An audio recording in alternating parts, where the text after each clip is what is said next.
एक बार की बात है, एक छोटे से गांव में दो भाई रहते थे, साहिल और रोहित। साहिल एक आलसी लड़का था जिसे कभी पढ़ाई या काम में कोई दिलचस्पी नहीं थी। वह अपना दिन इधर उधर आराम करते हुए बिता देता, जबकि उसका बड़ा भाई रोहित मेहनती था और हमेशा उत्कृष्टता के लिए प्रयासरत था। रोहित के दृढ़ संकल्प और बुद्धिमत्ता के लिए गांव में सभी उसका सम्मान और प्रशंसा करते थे। एक दिन एक प्रसिद्ध विद्वान मिस्टर शर्मा मौन रहने की कला के महत्व और हमारे जीवन पर इसके प्रभाव के बारे में भाषण देने के लिए गांव में आए। उनकी ज्ञान भरी बातें सुनने के लिए पूरा गांव इकट्ठा हो गया। साहिल, जो आमतौर पर ऐसे आयोजनों को नजरअंदाज कर देता था, भीड़ के उत्साह से चकित हो गया और उसने भी इसमें शामिल होने का फैसला किया। जैसे ही मिस्टर शर्मा ने अपना भाषण शुरू किया, श्रोता पूरी तरह से उनकी बातों में खो गए। उन्होंने मौन की शक्ति के बारे में बात की और बताया कि यह कैसे हमारे दिमाग में स्पष्टता और हमारे जीवन में सकारात्मकता ला सकती है। साहिल इस अवधारणा से रोमांचित था और वह और अधिक जानने के लिए उत्सुक था। भाषण के बाद साहिल श्री शर्मा के पास पहुंचा और अपनी जिज्ञासा व्यक्त की।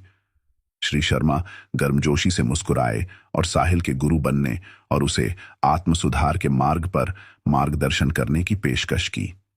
साहिल ने खुशी से प्रस्ताव स्वीकार कर लिया। उसे एहसास हुआ कि यह उसके जीवन का महत्वपूर्ण मोड़ हो सकता है। साहिल हर दिन मिस्टर शर्मा के घर जाता था और दोनों साथ में चुपचाप ध्यान में बैठे रहते थे। शुरुआत में साहिल के लिए अपने दिमाग को एकाग्र और चुप रखना बेहद चुनौतीपूर्ण था, लेकिन मिस्टर शर्मा के मार्गदर्शन से उन्होंने धीरे धीरे मौन रहने की कला सीख ली। जैसे जैसे समय बीतता गया, साहिल को अपने जीवन में सकारात्मक बदलाव नजर आने लगे।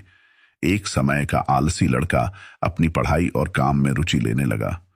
वह चीजों पर अधिक ध्यान देने लगा और चौकस हो गया और उसके आसपास के लोगों ने परिवर्तन देखा।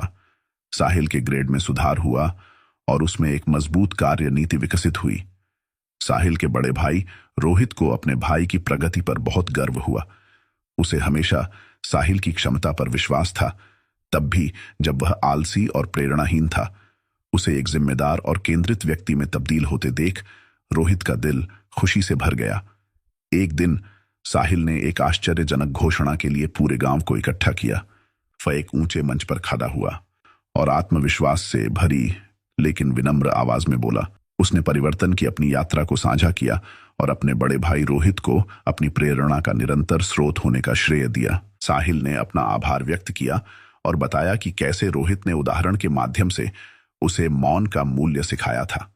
रोहित हमेशा कम बोलने वाले व्यक्ति रहे हैं, लेकिन उनके कार्य बहुत कुछ बोलते हैं।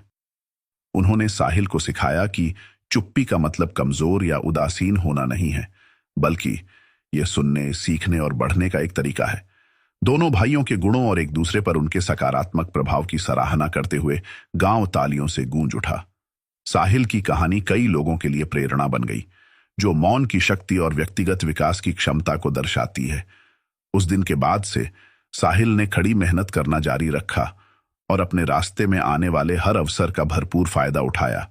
उन्होंने मिस्टर शर्मा और उनके भाई रोहित की शिक्षाओं को मूर्त रूप दिया और सभी को याद दिलाया कि सबसे आलसी व्यक्ति भी सही गुरु से प्रेरित होकर अपने भीतर एक चिंगारी प्रज्वलित कर सकता है और अपनी वास्तविक क्षमता का एहसास कर सकता है। ऐसी और इंटरेस्टिंग कहानियों के लिए हमारे चैनल को सब्सक्राइब करें। धन्यवाद।